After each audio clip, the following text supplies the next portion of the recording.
Monsieur Patrice Martin-Lalande, pour 5 minutes. Merci, Monsieur le Président. Permettez-moi d'intervenir depuis mon banc. Il y a des moments où il faut savoir rester à sa place.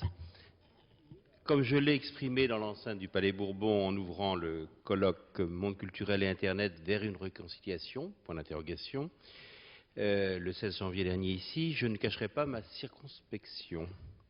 Oui, je crois que l'État ne peut rester sans agir face à la profonde mutation que connaît l'accès aux biens culturels et à ses conséquences en termes de financement de la création.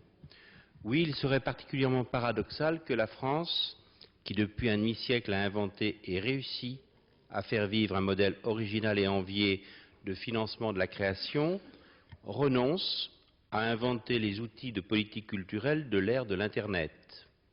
Oui, il serait dramatiquement paradoxal que la France, qui a su inventer les outils nécessaires à un nombre restreint de créateurs et de diffuseurs professionnels, soit absente lorsqu'il s'agit d'inventer ce convenant au nouveau monde dans lequel non seulement les professionnels, mais chacun d'entre nous peut être créateur, diffuseur et consommateur avec une liberté sans précédent.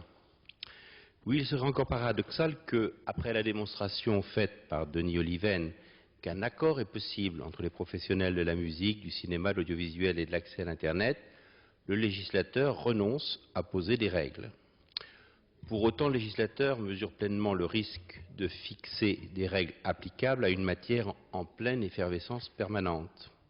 Le risque est grand, même involontairement, de créer des obstacles à l'innovation, de fausser la nécessaire concurrence, et de mettre en difficulté nos entreprises qui opèrent dans un monde totalement ouvert. Il y a aussi le risque d'être inefficace en créant une nouvelle ligne Maginot législative. Le législateur mesure aussi la difficulté de régler une partie d'un vaste problème sans avoir les points de repère indispensables sur la solution envisageable pour les autres parties de ce problème.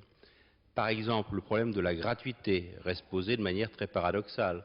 Aujourd'hui, le budget mensuel moyen d'un foyer français dans le domaine des TIC est d'une centaine d'euros. Pourquoi paraît-il normal aux consommateurs de payer pour leurs multiples abonnements d'accès à des services, téléphone, télévision, Internet, etc., et anormal de payer pour profiter des œuvres immatérielles sur Internet?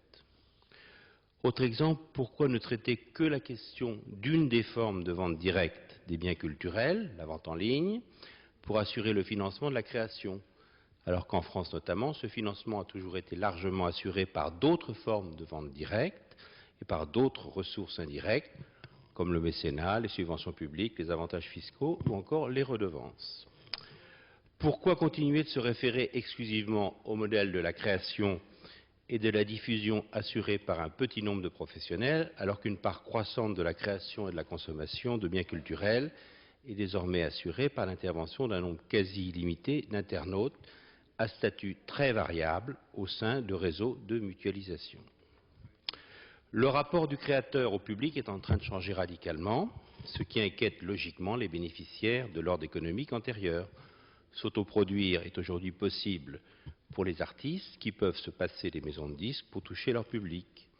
L'Internet ne rémunère peut-être pas beaucoup, mais touche facilement et rapidement le public qui, lui, paye par ailleurs pour aller au concert ou pour d'autres consommations. Ce n'est pas la création qui est touchée, me semble-t-il, mais l'industrie de diffusion de cette création sur des supports matériels. Le problème n'est pas de savoir comment sauver le modèle économique des majors, mais comment les artistes professionnels peuvent-ils créer. Une chose est de constater objectivement la crise déjà vécue et les autres risques potentiels bien réels pour le financement de la création musicale, cinématographique et audiovisuelle. Une autre chose, me semble-t-il, est d'en tirer la conclusion que l'avenir de la création réside dans le retour à la situation antérieure par l'élimination du piratage, facteur le plus visible et le plus simplement explicatif de la crise. Il ne faudrait pas que l'attention que nous portons à colmater une brèche dans le modèle actuel nous fasse oublier que l'essentiel est d'inventer les nouveaux modes de financement et les règles qui stabiliseront le futur nouveau modèle.